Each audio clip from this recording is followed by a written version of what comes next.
खुश हुंदा है। क्योंकि जदों भी कौमां ने अपना घर बनाउणा होवे, अपना कुछ भी हासिल करना होवे, तो पहली लोड़ ये हुंदी है कि अंदर लड़न का जज्बा है कि नहीं। जे जज्बा नहीं तो कौम मुर्दा हो जाती है, तो मुर्दा कौमां कदे ना आपदा घर बना सकदियां, ना आपदी तकदीर दियां मालक बन सकदियां। सो वो जज्बा जिहड़ा प्रगट होण दा अमल की हुंदा है, ये सानूं अज नहीं पता। ये जज्बा मुढ़ तो इस तरह नहीं सी, ये जज्बा मर चुक्या सी। अपमान सहन दे आदी हो चुके सीगे सिख आगू भी, ते बार बार अपमान सहंदे सी। सो अणख ते गैरत जिहड़ी सीगी, जो सानू गुरुआं ने सिखाई, साडे अंदर जो भरी सी, वो खत्म हो चली सी। तो संत जरनैल सुने आके कौम दे विच वो अणख ते गैरत मुड़ के भरी। सो वो सारे अमल नूं समझना बहुत जरूरी है। सो मैं गल कीती सी कि कौमां ने जदों कोई वड्डी प्राप्ति करनी है, जज्बा पहली लोड़ है, पर कल्ले जज्बे नाल कदे भी कोई वड्डी प्राप्ति नहीं होती। मनां दे विच हमेशा कुछ धुंध कुछ जाले हुंदे ने, जिन्ना चिर वो जाले नहीं लैंदे थोनों आपदा रस्ता आपदी दिशा पता नहीं लगता कि असीं किधर नूं जाना है ते किवें जाना है, अगला कदम किहड़ा चुकना है ते किस तरह चुकना है। संत जरनैल सिंह ने सारी कौम नूं इहदे वास्ते ट्रेंड कीता। सो साडे कौम दे मनां 'च जो एक भरम पैदा हो गए सीगे, जो धुंध पैदा हो गई सी, जो जाले लग गए सीगे, वो जाले लाहे। वो किवें लाहे? अज कई सानू गल्लां बड़ियां देख के ये लगदियां कि तां बड़ी आम जी गल है, इहदे 'च कोई वड्डी गल तां है नहीं, पर गल्लां वड्डियां सी।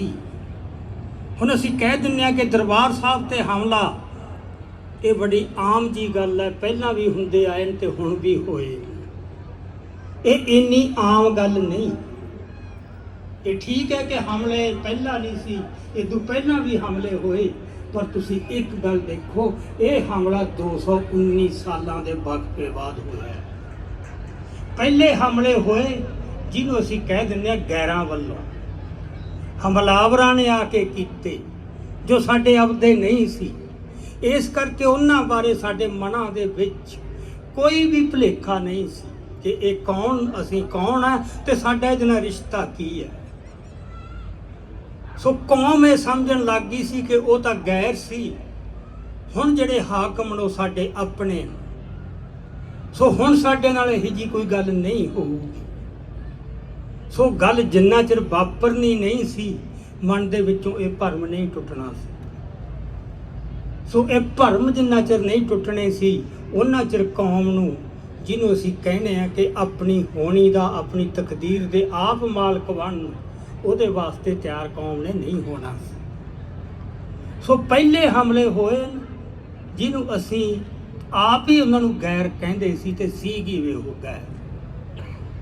सो ये जिहड़ा हमला होया ये एक नवे युग दे विच होया।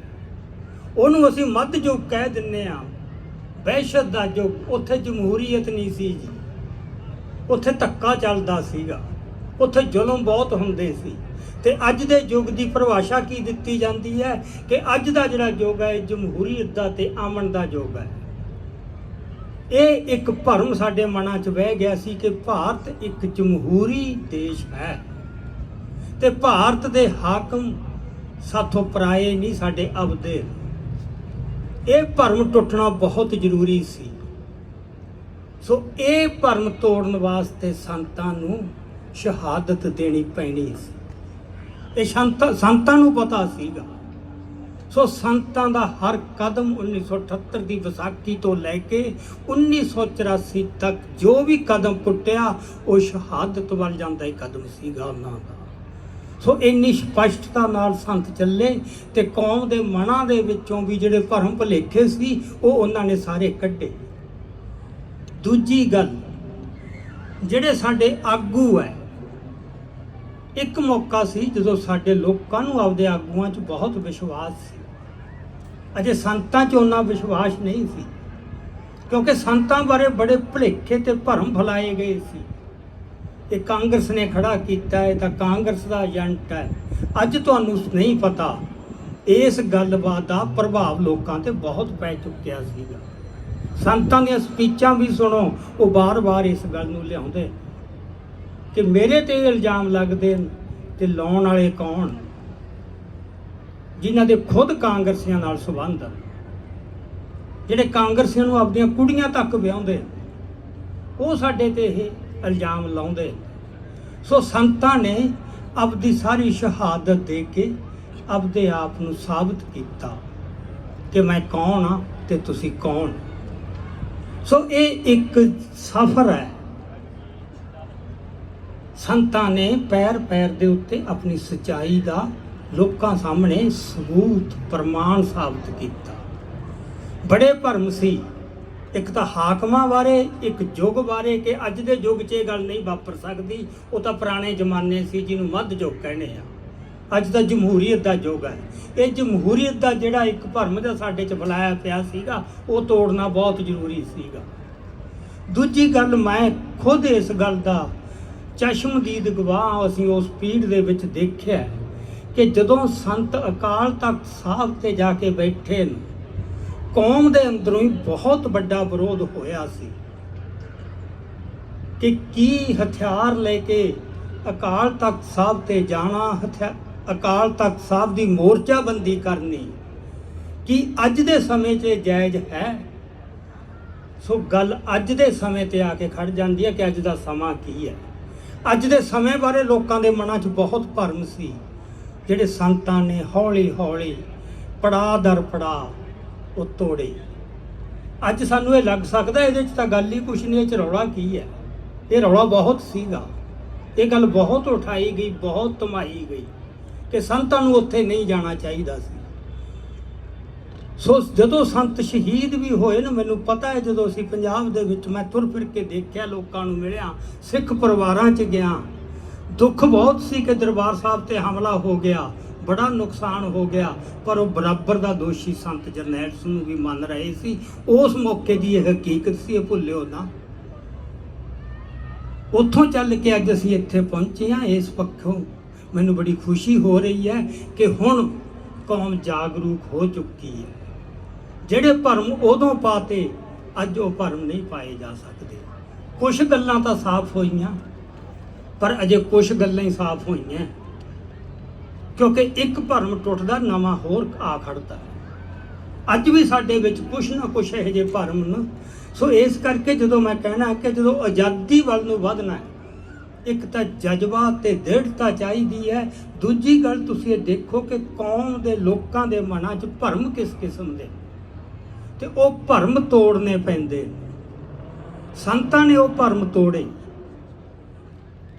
ਇਹ ਚਲੋ ਸਿਲਸਿਲਾ ਚੱਲਿਆ, ਹੌਲੀ ਹੌਲੀ ਹੌਲੀ ਹੌਲੀ ਕਿਤਾਬਾਂ ਪਹਿਲਾਂ ਉਹਨਾਂ ਨੇ ਲਿਖੀਆਂ, ਸੰਤਾਂ ਨੂੰ ਬਦਨਾਮ ਕੀਤਾ ਗਿਆ ਪੂਰਾ, ਜਿੰਨਾ ਜ਼ੋਰ ਲਾ ਸਕਦੇ। ਜਿਨ੍ਹਾਂ ਨੇ ਹਮਲਾ ਕੀਤਾ ਉਹੀ ਦੱਸ ਰਹੇ ਸੀਗੇ ਕੀ ਹੋਇਆ, ਜਿਨ੍ਹਾਂ ਨਾਲ ਹੋਇਆ ਉਹਨਾਂ ਦੀ ਤਾਂ ਕਿਤੇ ਗੱਲ ਹੀ ਨਹੀਂ ਸੀ ਜਾ ਰਹੀ।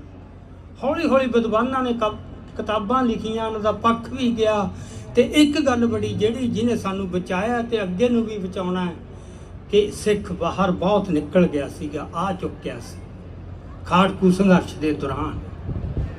ਸੋ ਜਦੋਂ ਤੁਸੀਂ ਉਸ ਹਕੂਮਤ ਦੇ ਦਾਬੇ ਤੋਂ ਤੇ ਗਲਬੇ ਤੋਂ ਮੁਕਤ ਹੁੰਦੇ ਹੋ ਤਾਂ ਤੁਹਾਨੂੰ ਗੱਲਾਂ ਵੱਧ ਸਪਸ਼ਟ ਤੇ ਸਹੀ ਦਿਸਣ ਲੱਗ ਜਾਂਦੀਆਂ।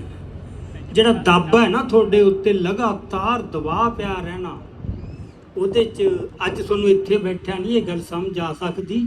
ਜਿਹੜੇ ਬੰਦੇ ਉੱਥੇ ਰਹਿੰਦੇ ਨੇ ਉਹਨਾਂ ਨੂੰ ਕਿਸ ਕਿਸਮ ਦੇ ਦਬਾਅ 'ਚ ਤੇ ਕਿਸ ਕਿਸਮ ਦੀਆਂ ਹਾਲਤਾਂ 'ਚ ਜਾਣਾ ਪੈ ਰਿਹਾ ਹੈ। ਉੱਥੇ ਗੱਲਾਂ ਸਾਫ਼ ਹੋਣ ਨੂੰ, ਸਪਸ਼ਟਤਾ ਹੋਣ ਨੂੰ, ਚੇਤਨਤਾ ਆਉਣ ਨੂੰ ਟਾਈਮ ਲੱਗਦਾ, ਜ਼ੋਰ ਲਾਉਣਾ ਪੈਂਦਾ ਹੈ। ਇੱਥੇ ਉਹ ਗੱਲਾਂ ਬਿਲਕੁਲ ਨਹੀਂ, ਕੋਈ ਗੱਲ ਦੱਸਣ ਦੀ ਵੀ ਲੋੜ ਨਹੀਂ।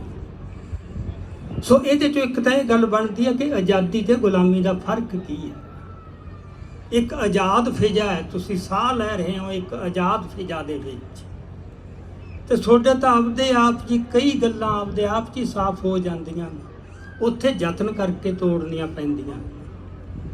ਸੋ ਜਿਹਦੇ ਵਿੱਚੋਂ ਫਿਰ ਮੈਂ ਜਿਹੜੀ ਗੱਲ ਤੇ ਆ ਰਿਹਾ ਕਿ ਸਾਡੇ ਵਾਸਤੇ ਇਹ ਗੱਲ ਪੱਲੇ ਬੰਨ੍ਹ ਲੈਣੀ ਚਾਹੀਦੀ ਹੈ ਕਿ ਅੱਜ ਦੇ ਯੁੱਗ 'ਚ ਖਾਸ ਕਰਕੇ ਜਿੱਥੇ ਸਾਰੀ ਗੱਲ ਪ੍ਰਾਪੇਗੰਡੇ ਤੇ ਖੜੀ ਹੈ, ਮੀਡੀਏ ਤੇ ਖੜੀ ਹੈ ਕਿ ਕੌਣ ਆਪਦਾ ਪੱਖ ਲੈ ਗਿਆ ਜ਼ਿਆਦਾ ਜ਼ੋਰ ਨਾਲ, ਉਹੀ ਸੱਚਾ ਸਾਬਤ ਹੋ ਜਾਂਦਾ।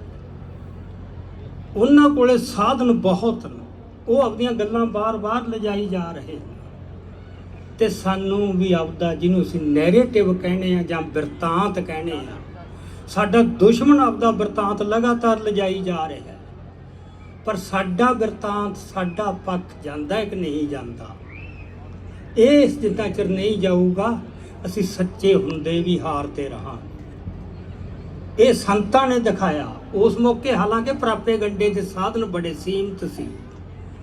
ਸੰਤ ਤਾਂ ਸਪੀਚਾਂ ਹੀ ਦਿੰਦੇ ਸੀ ਨਾ ਰੋਜ਼। ਚਲੋ ਉਹਦੀਆਂ ਕੁਝ ਕੈਸਟਾਂ ਬਣ ਕੇ ਥੋੜੇ ਲੋਕਾਂ ਤੱਕ ਜਾਂਦੀਆਂ ਸੀ, ਕੁਝ ਬਾਹਰਲੇ ਰੇਡੀਓ ਉਹਨਾਂ ਗੱਲਾਂ ਨੂੰ ਰਿਪੋਰਟ ਕਰ ਦਿੰਦੇ ਸੀ, ਕੁਝ ਬਾਹਰਲੇ ਅਖਬਾਰ ਕਰ ਦਿੰਦੇ ਸੀ। ਉਹ ਸਮੇਂ 'ਚ ਬੜੀਆਂ ਸੀਮਤਾਈਆਂ ਸੀ। ਸੋ ਆਪਦੇ ਬਿਰਤਾਂਤ ਦੀ ਮਹੱਤਤਾ ਕੀ ਹੈ, ਇਹ ਆ ਕੇ ਕਿਸਾਨ ਅੰਦੋਲਨ ਨੇ ਫੇਰ ਸਾਨੂੰ ਦਿਖਾਇਆ। ਤੁਹਾਨੂੰ ਸਾਰਿਆਂ ਨੂੰ ਪਤਾ ਹੈ ਕਿ ਜਦੋਂ ਕਿਸਾਨ ਅੰਦੋਲਨ ਦਿੱਲੀ ਜਦੋਂ ਜਾ ਕੇ ਸੈਂਟਰ ਬਣਿਆ ਤਾਂ ਉੱਥੇ 32 ਜਥੇਬੰਦੀਆਂ, ਕਿਸਾਨ ਜਥੇਬੰਦੀਆਂ, ਜਿਨ੍ਹਾਂ ਵਿੱਚੋਂ 95% ਘੱਟੋ ਘੱਟ ਕਾਮਰੇਡਾਂ ਦੀਆਂ ਜਥੇਬੰਦੀਆਂ ਸੀ। ਉਹਨਾਂ ਦਾ ਗਲਬਾ ਸੀ ਸਾਰੇ ਸੰਘਰਸ਼ ਦੇ ਉੱਤੇ। ਸਟੇਜ ਤੋਂ ਬੋਲਿਆ ਕੀ ਜਾਂਦਾ ਹੈ, ਮੀਡੀਆ ਦੇ ਵਿੱਚ ਕਿਹੜੀ ਗੱਲ ਆਉਂਦੀ ਹੈ, ਕਿਹਦੀ ਗੱਲ ਨੂੰ ਧਿਆਨ ਨਾਲ ਸੁਣਿਆ ਜਾਂਦਾ ਹੈ, ਉਹ ਉਹਨਾਂ ਕਿਸਾਨ ਆਗੂਆਂ ਦੇ ਬਿਆਨ ਆਉਂਦੇ ਸੀ। ਸਾਡੀ ਗੱਲ ਕਿਤੇ ਜਾਂਦੀ ਨਹੀਂ ਸੀ। ਤੇ ਲੋਕਾਂ ਨੂੰ ਇਹ ਭਰਮ ਪੈਦਾ ਹੋ ਗਿਆ ਸੀ ਕਿ ਜੋ ਕੁਝ ਵੀ ਕੀਤਾ ਹੈ ਕਿਸਾਨ ਜਥੇਬੰਦੀਆਂ ਨੇ ਕੀਤਾ ਹੈ, ਤੇ ਉਹਨਾਂ ਕਿਸਾਨ ਜਥੇਬੰਦੀਆਂ ਦਾ ਬਹੁਤ ਵੱਡਾ ਪ੍ਰਭਾਵ ਬਣ ਰਿਹਾ ਸੀ। ਸੋ ਉਸ ਮੌਕੇ ਦੇ ਉੱਤੇ ਵਾਹਿਗੁਰੂ ਕੋਈ ਨਾ ਕੋਈ ਇਹੋ ਜਿਹੀ ਵਿਧ ਬਣਾਉਂਦਾ ਹੈ ਕਿ ਦੀਪ ਸਿੱਧੂ ਬੰਬਈ ਤੋਂ ਚੱਲ ਕੇ ਪਤਾ ਨਹੀਂ ਕਿਸ ਤਰ੍ਹਾਂ ਪੰਜਾਬ ਦੇ ਵਿੱਚ ਆਇਆ, ਆ ਕੇ ਐਕਟਿਵ ਹੋਇਆ। ਉਹਨੇ ਆਪਦਾ ਬਿਰਤਾਂਤ ਸਿਰਜਣ ਦਾ ਇੱਕ ਅਮਲ ਸ਼ੁਰੂ ਕਰਤਾ ਇਕੱਲੇ ਨੇ। ਇੱਕ ਪਾਸੇ 32 ਕਿਸਾਨ ਜਥੇਬੰਦੀਆਂ, ਇੱਕ ਪਾਸੇ ਉਹ ਇਕੱਲਾ ਹੈ। ਇਹ ਕੰਮ ਸੌਖਾ ਨਹੀਂ ਸੀ। ਉਸ ਮੌਕੇ 1.25 ਲੱਖ ਸੇ ਏਕ ਲੜਾਊਂ, ਉਹ ਸਪਿਰਿਟ ਚਾਹੀਦੀ ਸੀ। ਉਹਨਾਂ ਨੇ ਬੜਾ ਦਬਾਉਣ ਦਾ ਕੋਸ਼ਿਸ਼ ਕੀਤੀ, ਕਿੰਨੇ ਝੂਠੇ ਦੋਸ਼ ਲਾਏ, ਕਿੰਨੇ ਪ੍ਰਚਾਰੇ, ਕਿੰਨਾ ਬਦਨਾਮ ਕੀਤਾ, ਪਰ ਦਬਿਆ ਨਹੀਂ। ਤੇ ਅਖੀਰ ਨੂੰ ਕੀ ਹੋਇਆ ਉਹ ਤੁਹਾਡੇ ਸਾਹਮਣੇ। ਉਸ ਬਿਰਤਾਂਤ ਦਾ ਅੱਜ ਸਾਨੂੰ ਜਿਹੜਾ ਸਿੱਟਾ ਹੈ ਉਹ ਸਾਡੀਆਂ ਅੱਖਾਂ ਦੇ ਸਾਹਮਣੇ ਹੈ। ਲੋਕ ਤਾਂ ਇਹੀ ਸਮਝ ਰਹੇ ਸੀ ਕਿ ਸਾਡੀ ਲੜਾਈ ਬਿੱਲ ਮਾਫ ਕਰਵਾਉਣ ਦੀ ਹੈ, ਬਿੱਲ ਮਨਸੂਖ ਕਰਵਾਉਣ ਦੀ ਹੈ, ਸਾਡੀ ਲੜਾਈ ਫਸਲਾਂ ਦੇ ਭਾਅ ਵਧਾਉਣ ਦੀ ਹੈ। ਇਹ ਦੀਪ ਸਿੱਧੂ ਧੜੱਲੇ ਨਾਲ ਲੈ ਕੇ ਆਇਆ ਕਿ ਨਹੀਂ, ਗੱਲ ਫਸਲਾਂ ਦੀ ਨਹੀਂ, ਗੱਲ ਨਸਲਾਂ ਦੀ ਹੈ। ਇੱਥੇ ਕੀਮਤਾਂ ਦੀ ਗੱਲ ਨਹੀਂ, ਸਾਡੀ ਹੋਂਦ ਦਾ ਮਸਲਾ ਹੈ। ਇਹ ਸ਼ਬਦ ਭੁੱਲ ਗਏ ਸੀ। ਸੰਤ ਵਰਤਦੇ ਹੁੰਦੇ ਸੀ ਕਿ ਸਾਡੀ ਹੋਂਦ ਖਤਰੇ 'ਚ ਹੈ, ਪਰ ਆਉਣ ਵਾਲੀਆਂ ਪੀੜ੍ਹੀਆਂ ਉਹ ਭੁੱਲ ਗਈਆਂ ਸੀ ਕਿ ਹੋਂਦ ਤੋਂ ਕੀ ਭਾਵ ਹੈ। ਲੜਾਈ ਇੱਕ ਬੜੀਆਂ ਤੰਗ ਦੀਆਂ ਝਿਰੀਆਂ 'ਚ ਘੁੰਮੀ ਜਾਂਦੀ ਸੀ। ਸਾਡੀ ਪੰਥਕ ਸਰਗਰਮੀ ਵੀ ਕਹਿੰਦੇ ਸੀ ਕੁਝ ਬੰਦੇ, ਪਰ ਉਹਨਾਂ ਦੀ ਗੱਲ ਕੌਮ ਦੇ ਦਿਲਾਂ 'ਚ ਨਹੀਂ ਸੀ ਉਤਰਦੀ। ਸੋ ਇਹਦੇ 'ਚੋਂ ਇੱਕ ਸਿੱਟਾ ਇਹ ਵੀ ਦੇਖੋ ਤੁਸੀਂ ਕਿ ਗੱਲ ਉਹੀ ਤਾਕਤਵਰ ਬਣਦੀ ਹੈ ਜਿਹੜੀ ਲੋਕਾਂ ਦੇ ਦਿਲਾਂ ਤੱਕ ਜਾ ਵੱਜੇ। ਸੋ ਮੈਂ ਤਾਂ ਆਪਣੀ ਜ਼ਿੰਦਗੀ ਦੇ ਵਿੱਚ ਇਹ ਦੇਖਿਆ ਕਿ ਬਹੁਤ ਬੰਦਿਆਂ ਨੇ ਇਹ ਜ਼ਮੀਨ ਤਿਆਰ ਕੀਤੀ। ਸੰਤਾਂ ਨੇ, ਸੰਤਾਂ ਦੇ ਜੁਝਾਰੂ ਸਾਥੀਆਂ ਨੇ ਆਪਣੀਆਂ ਕੁਰਬਾਨੀਆਂ ਦੇ ਕੇ, ਉਸ ਤੋਂ ਬਾਅਦ ਜੋ ਖਾੜਕੂ ਸੰਘਰਸ਼ ਚੱਲਿਆ 10 ਸਾਲ, ਜਿੰਨਾ ਜ਼ੁਲਮ ਹੋਇਆ, ਜਿੰਨੀਆਂ ਕੁਰਬਾਨੀਆਂ ਹੋਈਆਂ, ਉਹਨਾਂ ਸਾਰਿਆਂ ਦੀ ਬਹੁਤ ਵੱਡੀ ਦੇਣ ਹੈ। ਉਹਨਾਂ ਨੇ ਇੱਕ ਜ਼ਮੀਨ ਤਿਆਰ ਕਰਤੀ ਸੀ, ਪਰ ਕੋਈ ਇੱਕ ਆਵਾਜ਼ ਚਾਹੀਦੀ ਸੀ ਜਿਹੜੀ ਲੋਕਾਂ ਦੇ ਐਨ ਦਿਲਾਂ 'ਚ ਜਾ ਵੱਜਦੀ। ਤੇ ਵਾਹਿਗੁਰੂ ਨੇ ਇਹ ਵੀ ਕੋਈ ਵਿਧ ਬਣਾਤੀ ਕਿ ਉਹ ਆਵਾਜ਼ ਪੈਦਾ ਹੋਈ। ਗੱਲਾਂ ਉਹੀ ਨੇ ਜਿਹੜੀਆਂ ਅਸੀਂ ਵੀ ਕਰ ਰਹੇ ਹਾਂ ਤੇ ਲੋਕ ਆਪਾਂ ਹੋਰ ਵੀ ਕਰਦੇ ਸੀਗੇ, ਪਰ ਜਦੋਂ ਦੀਪ ਸਿੱਧੂ ਬੋਲਦਾ ਸੀ ਤਾਂ ਉਹ ਲੱਖਾਂ ਲੋਕਾਂ ਦੇ ਦਿਲਾਂ 'ਚ ਜਾ ਵੱਜਦੀ ਸੀ। ਇਸੇ ਕਰਕੇ ਉਹਦੀਆਂ ਗੱਲਾਂ ਅੱਜ ਸਾਡੇ ਸਾਹਮਣੇ ਆ ਰਹੀਆਂ। ਮੈਂ ਤਾਂ ਹੁਣ ਉਹ ਦੇਖ ਕੇ ਹੈਰਾਨ ਹੁੰਨਾ ਕਿ 1.5 ਸਾਲ ਦੀ ਜ਼ਿੰਦਗੀ 'ਚ ਕਿੰਨਾ ਕੰਮ ਕੀਤਾ ਹੈ, ਕਿੰਨੀਆਂ ਸਪੀਚਾਂ ਤੇ ਕਿੰਨਾ ਕੁਝ ਕਹਿ ਗਿਆ ਉਹ, ਜਿਹੜੀਆਂ ਹੁਣ ਸਾਨੂੰ ਬਾਰ-ਬਾਰ ਅਸੀਂ ਉਹਨਾਂ ਨੂੰ ਰਿਪੀਟ ਕਰ ਰਹੇ ਹਾਂ, ਦੇਖ ਰਹੇ ਹਾਂ। ਸੋ ਜੇ ਕੰਮ ਕਰਨਾ ਕੌਮ ਵਾਸਤੇ ਤਾਂ ਇਸ ਜਜ਼ਬੇ ਨਾਲ ਤੇ ਇੰਨੀ ਸਪਸ਼ਟਤਾ ਨਾਲ ਕਰਨਾ ਪਊਗਾ। ਇੱਥੇ ਢਿੱਲੇ ਜੇ ਤੁਰ ਕੇ ਵੀ ਚੱਲ ਕਦੇ ਕੁਝ ਕਰ ਲਿਆ, ਕਦੇ ਨਾ ਕੀਤਾ ਇਹ ਨਹੀਂ। ਇਹ ਤਾਂ ਹਰ ਵੇਲੇ ਤੁਸੀਂ ਇਹ ਸਮਝੋ ਕਿ ਅਸੀਂ ਜੰਗ ਦੇ ਮੈਦਾਨ 'ਚ ਹਾਂ। ਇਹ ਇੰਨੀ ਸਸਤੇ ਪਾ ਆਜ਼ਾਦੀ ਨਹੀਂ ਮਿਲਣੀ ਜਿਹਦੇ ਨਾਲ ਸਾਡਾ ਬਾਪ ਹੈ ਉਹਦੇ ਖਾਸੇ ਨੂੰ ਕਦੇ ਨਾ ਭੁੱਲੋ। ਉਹ ਕੱਲਾ ਜ਼ਾਲਮ ਨਹੀਂ, ਜ਼ਾਲਮ ਤਾਂ ਹੋਰ ਵੀ ਬਹੁਤ ਸਾਰੇ ਰਾਜ ਹੁੰਦੇ ਆ। ਜ਼ਾਲਮ ਤਾਂ ਮੁਗਲ ਵੀ ਸੀਗੇ।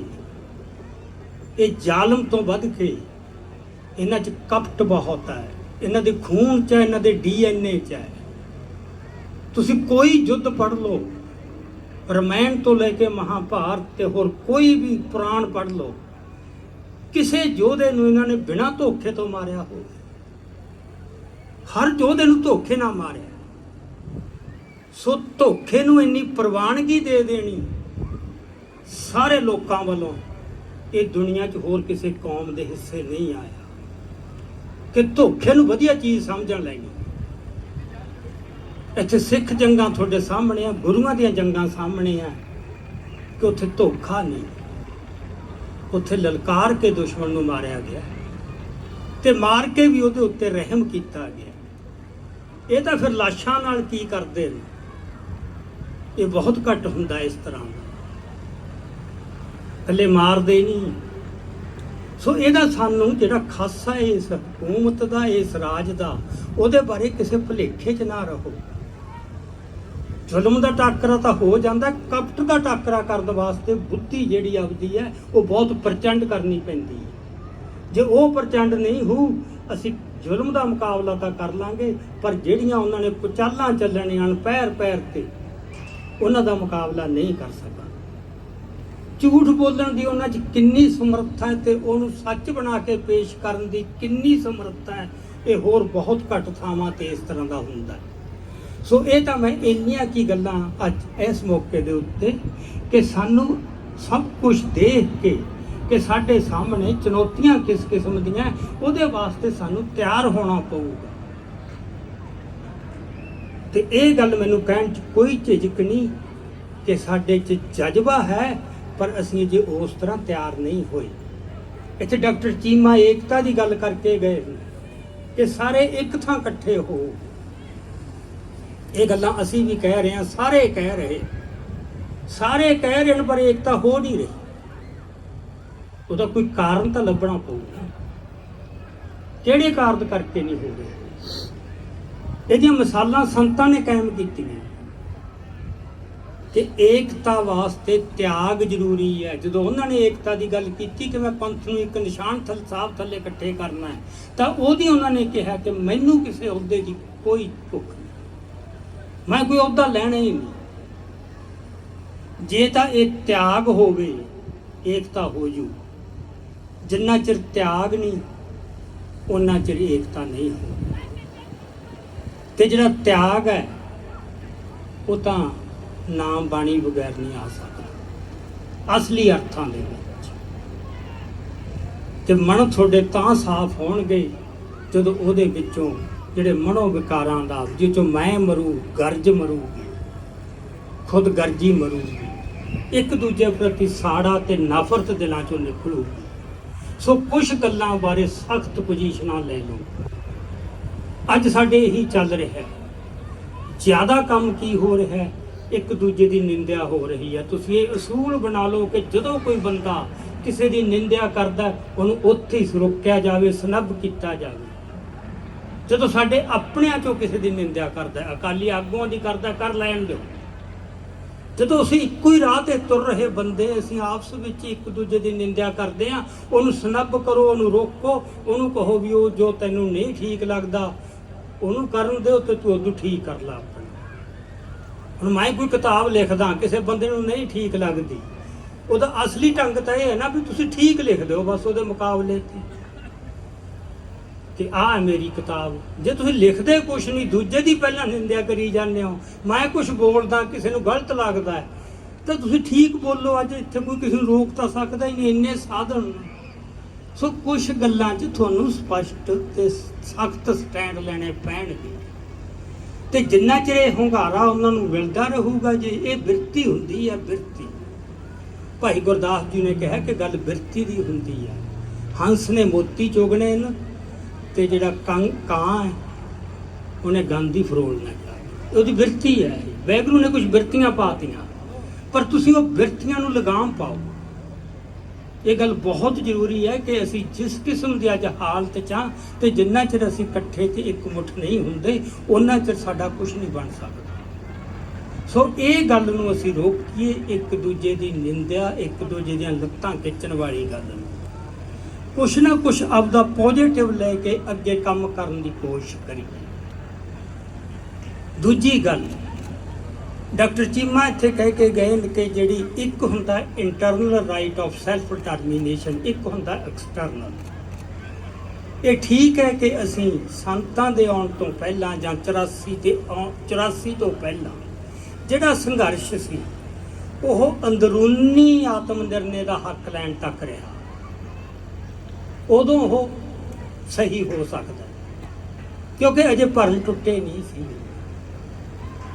ਉਹ ਭਰਮ ਟੁੱਟਣਾ ਜ਼ਰੂਰੀ ਸੀ। ਇਸੇ ਕਰਕੇ ਸੰਤ ਬਾਰ-ਬਾਰ ਮਤਲਬ ਉਹਨਾਂ ਤੋਂ ਜਦੋਂ ਦਬਾਅ ਪੈਂਦਾ ਸੀ ਕਿ ਖਾਲਿਸਤਾਨ ਦੀ ਗੱਲ ਕਰੋ, ਖਾਲਿਸਤਾਨ ਦੀ, ਇਹ ਸੰਤਾਂ ਨੂੰ ਪਤਾ ਸੀ ਕਿ ਮੈਂ ਕਦੋਂ ਕਰਨੀ ਹੈ ਤੇ ਕਿਸ ਲਹਿਜੇ 'ਚ ਕਰਨੀ ਹੈ। ਸੋ ਪਹਿਲਾਂ ਕੌਮ ਨੂੰ ਉੱਥੋਂ ਤੱਕ ਲੈ ਕੇ ਗਏ। ਉਹੀ ਆਨੰਦਪੁਰ ਦਾ ਮਤ ਹੈ। ਅਕਾਲੀ ਜਦੋਂ ਉਹਦੀ ਵਿਆਖਿਆ ਕਰਦੇ ਨੇ ਉਹ ਗੁਲਾਮੀ ਵੱਲ ਨੂੰ ਲਿਜਾਂਦੇ ਨੇ, ਸੰਤ ਜਦੋਂ ਉਹਦੀ ਵਿਆਖਿਆ ਕਰਦੇ ਨੇ ਉਹ ਆਜ਼ਾਦੀ ਵੱਲ ਨੂੰ ਲੈ ਜਾਂਦੇ ਨੇ। ਸੋ ਉਹਨਾਂ ਨੇ ਉਹ ਜ਼ਮੀਨ ਤਿਆਰ ਕੀਤੀ ਪਹਿਲਾਂ, ਤੇ ਫਿਰ ਅਖੀਰ ਤੇ ਜਾ ਕੇ ਬਿਆਨ ਦਿੱਤਾ ਕਿ ਜਿੱਦਣ ਸ੍ਰੀ ਦਰਬਾਰ ਸਾਹਿਬ ਤੇ ਹਮਲਾ ਹੋ ਜੂ ਉਦਣ ਖਾਲਿਸਤਾਨ ਦੀ ਨੀਂਹ ਰੱਖੀ ਜਾਵੇ। ਸੋ ਉਹ ਇੱਕ ਸਿਫਤੀ ਮੋੜ ਕੱਟਿਆ ਸਾਡੇ ਸੰਘਰਸ਼ ਨੇ। ਜੂਨ 84 ਤੋਂ ਪਹਿਲਾਂ ਇੱਕ ਅਸੀਂ ਹੋਰ ਕਿਸਮ ਦੀ ਲੜਾਈ ਲੜ ਰਹੇ ਸੀ, ਜੂਨ 84 ਤੋਂ ਬਾਅਦ ਅਸੀਂ ਹੋਰ ਕਿਸਮ ਦੀ ਲੜਾਈ ਲੜ ਰਹੇ ਹਾਂ। ਸੋ ਅੱਜ ਸਾਡਾ ਜੋ ਨਿਸ਼ਾਨਾ ਹੈ ਉਹ ਅੰਦਰੂਨੀ self right of self determination ਦਾ ਨਹੀਂ, ਅੱਜ ਸਾਡਾ external right of self determination ਦਾ। ਪਰ ਇਹਦੇ ਵਿੱਚ ਇੱਕ ਗੱਲ ਯਾਦ ਰੱਖਣੀ ਚਾਹੀਦੀ ਹੈ ਕਿ ਜਦੋਂ ਕੋਈ ਹਾਕਮ ਕਿਸੇ ਕੌਮ ਦੇ ਉੱਤੇ ਵੱਡਾ ਜ਼ੁਲਮ ਢਾਉਂਦਾ, ਉਹਨੂੰ ਵੀ ਪਤਾ ਹੁੰਦਾ ਕਿ ਇਹਨਾਂ ਦੇ ਅੰਦਰ ਰੋਸ ਪੈਦਾ ਹੋਊ ਤੇ ਬਗਾਵਤ ਪੈਦਾ ਹੋਊ। ਉਹ ਉਹਦੇ ਇੰਤਜ਼ਾਮ ਕਰਦਾ ਪਹਿਲਾਂ। ਉਹਨਾਂ ਇੰਤਜ਼ਾਮਾਂ 'ਚ ਇੱਕ ਗੱਲ ਇਹ ਹੁੰਦੀ ਹੈ ਕਿ ਤੁਸੀਂ ਜ਼ੋਰ ਲਾਓ ਇਸ ਗੱਲ ਤੇ ਕਿ ਕੌਮ ਉਹਨੂੰ ਭੁੱਲ ਜੇ।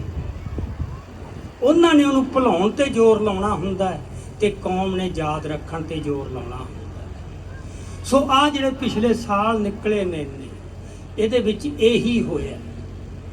ਮੈਨੂੰ ਪਤਾ ਹੈ ਕਿ 85 ਦੇ ਵਿੱਚ ਬੰਦੇ ਦਰਜਨਾਂ ਵੀ ਨਹੀਂ ਸੀ ਇਕੱਠੇ ਹੁੰਦੇ ਇਸ ਤਰ੍ਹਾਂ ਦੀਆਂ ਗੱਲਾਂ ਕਰਨ ਵਾਸਤੇ ਤੇ ਇਸ ਤਰ੍ਹਾਂ ਦੀਆਂ ਗੱਲਾਂ ਸੁਣਨ ਵਾਸਤੇ। ਉਹ ਦਿਨਾਂ ਤੋਂ ਚੱਲ ਕੇ ਅੱਜ ਅਸੀਂ ਇੱਥੇ ਤੱਕ ਪਹੁੰਚ ਚੁੱਕੇ ਹਾਂ।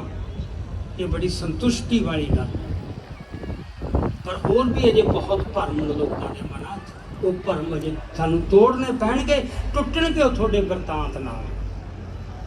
ਤੇ ਉਹ ਬਿਰਤਾਂਤ ਇਸ ਤਰ੍ਹਾਂ ਰਚਿਆ ਜਾਵੇ ਵੀ ਲੋਕਾਂ ਦੇ ਮਨਾਂ 'ਚ ਜਾ ਕੇ, ਜਿਵੇਂ ਦੀਪ ਸਿੱਧੂ ਨੇ ਮਿਸਾਲ ਕੀਤੀ, ਗੱਲਾਂ ਉਹੀ ਜੋ ਅਸੀਂ ਕਰਦੇ ਸੀ, ਪਰ ਉਹੀ ਗੱਲ ਇੱਥੇ ਫਿਰ ਜਾਣ ਦੇਣੀ ਪੈਂਦੀ ਹੈ ਆਪਦੇ ਆਪ ਨੂੰ ਸੱਚਾ ਸਾਬਤ ਕਰਨ ਵਾਸਤੇ। ਜਦੋਂ ਲੋਕਾਂ ਨੂੰ ਯਕੀਨ ਹੋ ਜੇ ਬੰਦਾ ਇਹ ਸੱਚਾ ਸੀ, ਫਿਰ ਉਹਦਾ ਲੋਕ ਉਸ ਦੀ ਗੱਲ ਦਾ ਫਿਰ ਉੱਤੇ ਅਸਰ ਬੜਾ ਪੈਂਦਾ। ਸੋ ਇਸ ਕਰਕੇ ਲੜਾਈ ਜਿੱਤ ਸਾਡੀ ਯਕੀਨੀ ਹੈ, ਇਸ ਬਾਰੇ ਕੋਈ ਰੋਲਾ ਭੁਲੇਖਾ ਨਹੀਂ, ਪਰ ਜਿੱਤ ਇੰਨੀ ਆਸਾਨ ਨਹੀਂ ਹੋ ਸਕਦੀ। ਇਹਦੇ ਬਾਰੇ ਭਰਮ ਨਾ ਪਾਲੀਏ। ਲੜਾਈ ਵਾਸਤੇ ਤਿਆਰ ਹੋਈਏ ਤੇ ਲੜਾਈ ਵਾਸਤੇ ਦੋ ਪੱਧਰ ਤੇ ਤਿਆਰੀ ਦੀ ਲੋੜ ਹੈ। ਇੱਕ ਤਾਂ ਜਿਹੜੀ ਏਕਤਾ ਦੀ ਗੱਲ ਜਾਂ ਜਥੇਬੰਦੀ ਦੀ, ਕਿ ਸਾਡਾ ਜਿੰਨਾ ਜਥੇਬੰਦੀ ਮਜ਼ਬੂਤ ਹੋਊ ਉਨੀ ਅਸੀਂ ਲੜਾਈ ਜਿੱਤ ਸਕਾਂਗੇ। ਦੂਜੀ ਗੱਲ, ਸਾਡੇ 'ਚ ਸਪਸ਼ਟਤਾ ਕਿੰਨੀ ਹੈ। ਸੋ ਸਿਧਾਂਤਕ ਤੇ ਜਥੇਬੰਦਕ ਤਿਆਰੀਆਂ, ਇਹ ਤੇ ਸਾਨੂੰ ਪੂਰਾ ਜ਼ੋਰ ਲਾ ਦੇਣਾ ਚਾਹੀਦਾ ਤਾਂ ਕਿ ਅਸੀਂ ਆਉਣ ਵਾਲਾ ਜਿਹੜਾ ਗੇੜ ਹੈ ਲੜਾਈ ਦਾ, ਉਹਦੇ ਵਾਸਤੇ ਤਿਆਰ ਹੋਈਏ। ਸੋ ਇੰਨੀਆਂ ਕੁ ਵਿਚਾਰਾਂ ਮੈਂ ਤੁਹਾਡੇ ਨਾਲ ਇੱਥੇ ਸਾਂਝੇ, ਜਿੰਨਾ ਕੁ ਹੁਣ ਆਪਣੇ ਕੋਲ ਸਮਾਂ ਸੀ ਆਪਾਂ ਇੰਨੀਆਂ ਕੀ ਕੀਤੀਆਂ, ਪਰ ਇਹ ਗੱਲਾਂ ਲਗਾਤਾਰ ਅੱਡ-ਅੱਡ ਪਲੇਟਫਾਰਮਾਂ ਤੋਂ ਹੁੰਦੀਆਂ ਰਹਿਣਗੀਆਂ। ਇਹ ਕੋਈ ਇੱਕ ਮੌਕਾ ਨਹੀਂ। ਸੋ ਇੰਨੀਆਂ ਕੁ ਵਿਚਾਰਾਂ ਪ੍ਰਵਾਨ ਕਰਿਓ। ਵਾਹਿਗੁਰੂ ਜੀ ਕਾ ਖਾਲਸਾ, ਵਾਹਿਗੁਰੂ ਜੀ ਕੀ ਫਤਿਹ।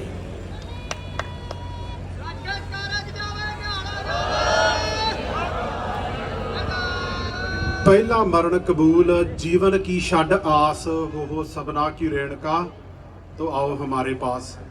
शहीदां दे सरताज सतगुरु श्री गुरु अर्जन देव जी महाराज ਜਿਨ੍ਹਾਂ ਦੀ ਸ਼ਹਾਦਤ ਨੂੰ ਸਮਰਪਿਤ ਅਤੇ 1984 ਦੇ